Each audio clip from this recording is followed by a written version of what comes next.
Hello. Hello. I'm Kimberly. I'm Michael. And welcome to Real Takes. And Movie Break.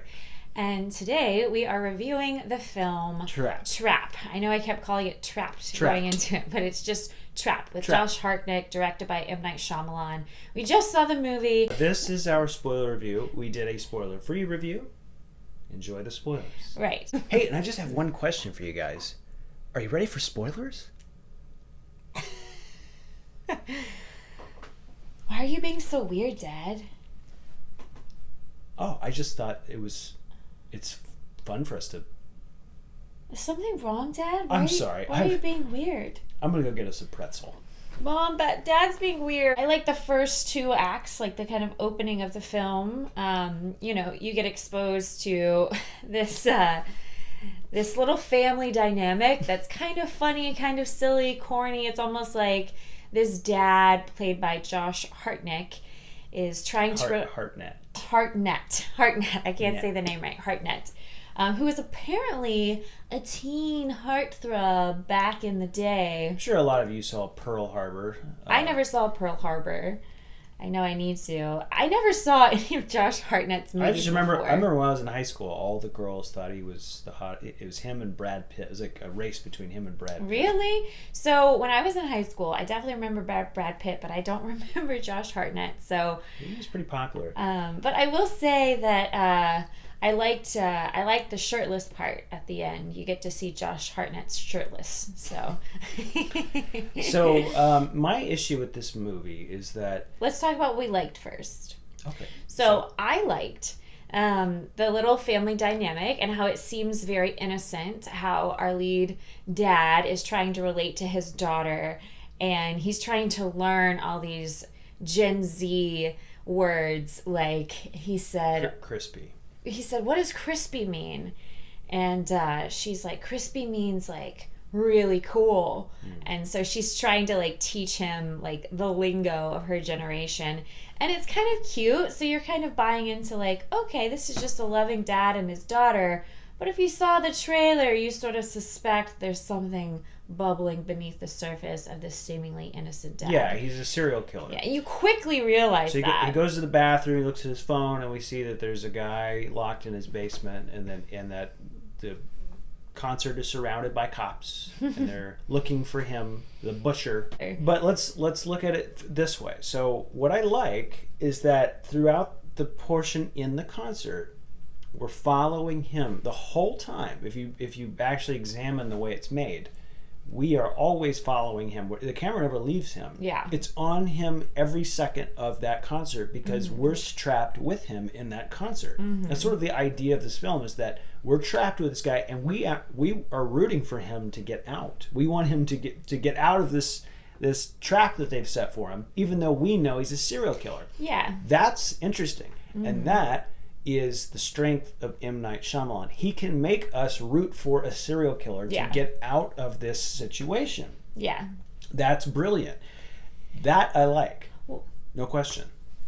Well, I like that part too, but I will say it's not that I was like rooting for the serial killer, because if he didn't succeed, I'd be like, okay, that's probably a good ending because he's a serial killer. I wanted him to escape. Yeah. I felt that way. That's what I'm saying. I felt that way. But it was more just like a curiosity, like how is he going to solve this puzzle? How is he going to figure out how to escape this trap? To me, that was interesting, but it's not like I was necessarily like, oh, I hope he escapes. I was more like, I wonder how or if he will escape.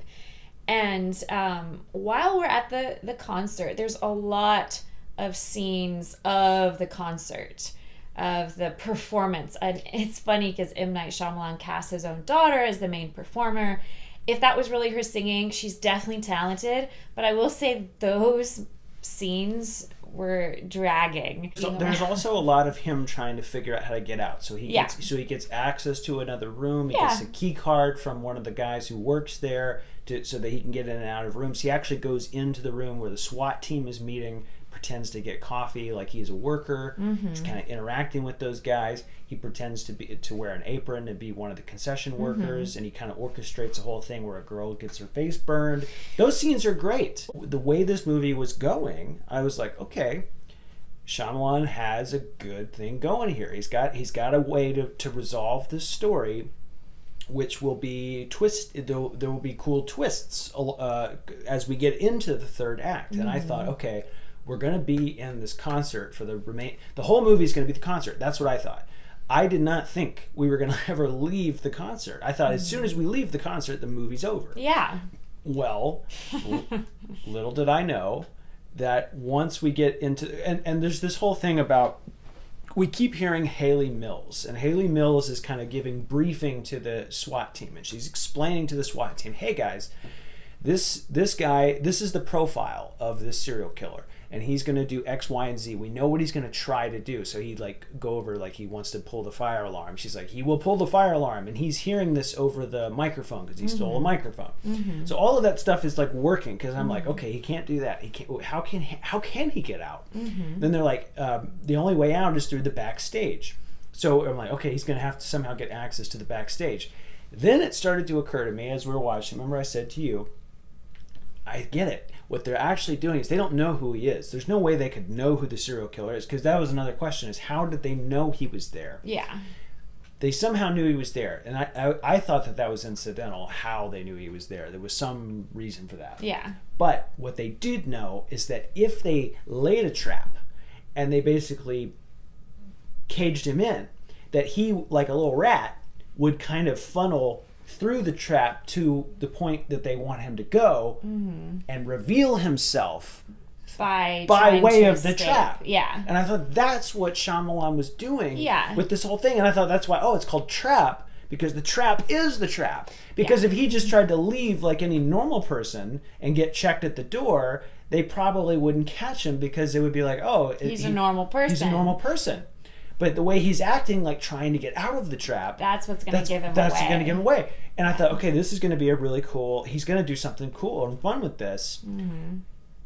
And then we break everything. In the moment he goes into the backstage room with the singer, Lady Raven. He talks to Lady Raven and he's like, hey, have you ever heard about carbon monoxide? So here's the thing with that scene. You ever heard of carbon monoxide? And she's like, what do you mean? Well, let me tell you something, because I have this guy trapped in this room, and if you tell anyone that I'm the serial killer, I'm going to push this button, and carbon monoxide is going to come out, and he's going to die. Oh, no. I guess I have to do what you say. And then at that point, she then has to basically be his hostage and help him escape from the concert. But here's the thing. Like, in that situation, okay, there's supposedly security everywhere, but there's no security in her private room. Yeah, that's dumb. So far-fetched. But aside from that, that would never work. Like, he wouldn't be able to get her to take him somewhere and then also never tell anyone who he is. Yeah. And he's gonna be, it's so thin, like, I'm gonna kill this guy if you tell anyone. Any person in their right mind would be like, well, fine, kill him, but I have to tell on you because I can't let you kill other people. Right. It's like, okay. The logic... he goes... The logic breaks. He was like, kill him, catch me. Kill him, catch me. The psychology of this character is so far-fetched that I couldn't really get invested. I couldn't take it too seriously. Parts of it were entertaining. Don't get me wrong. Parts of it were entertaining, but I just couldn't take it too seriously. And parts of it were funny to me, and I don't know if they were meant to be funny.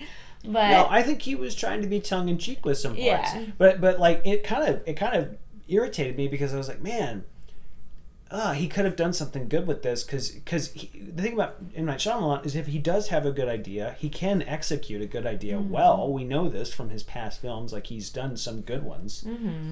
But like, this was one that I was like, okay, there is a twist that's going to happen here, and I'm trying to figure out what the twist is. But there really is no twist. There's no twist. There's just there isn't a twist.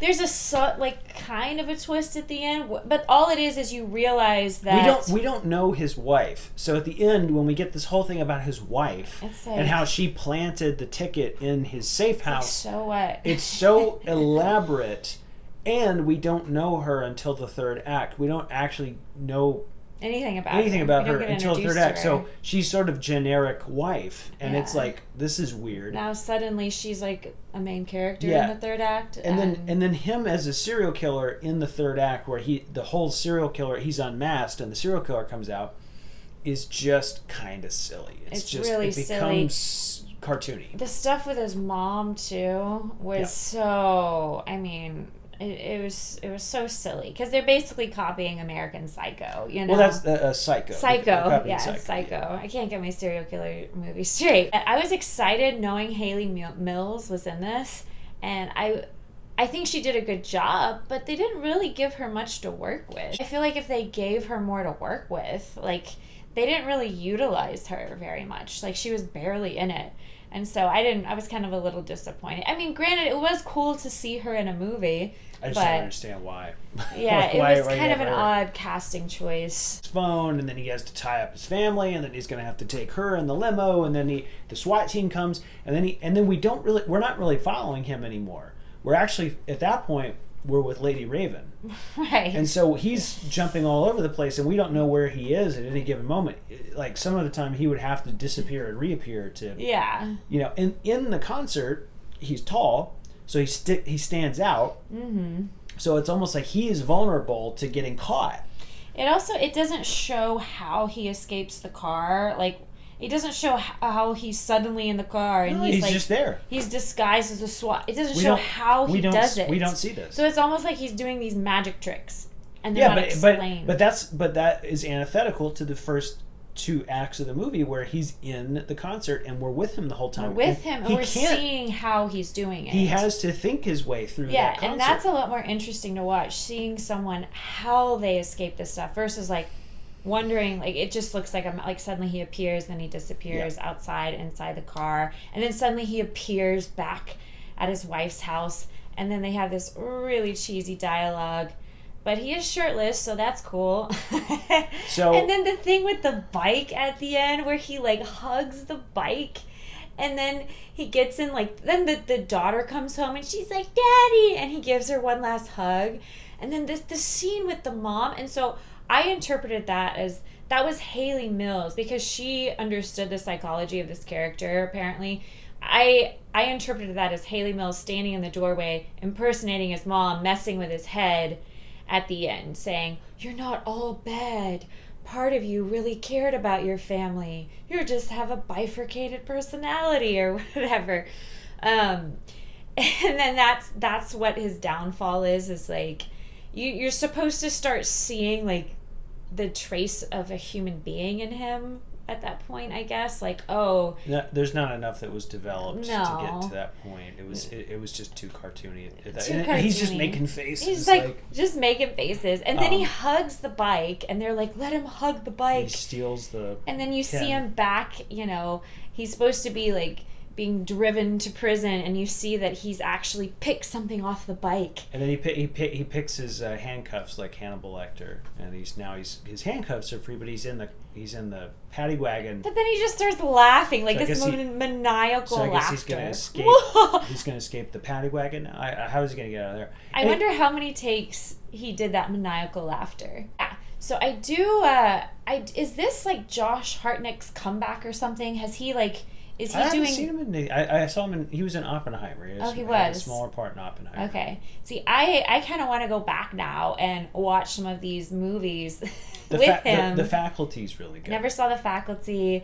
Actually, guys, let us know if you want us to live stream The Faculty, since she's never seen it. Or Pearl Harbor. I never saw Pearl Harbor. I don't want to watch Pearl Harbor. But any Josh Hartnett movie you think I would enjoy, comment below, let me know, because now I'm kind of curious to see how his career has evolved and how he's developed as an actor, and I would be interested to see him play a different role, and he has enough charisma to carry a movie. I will give him that.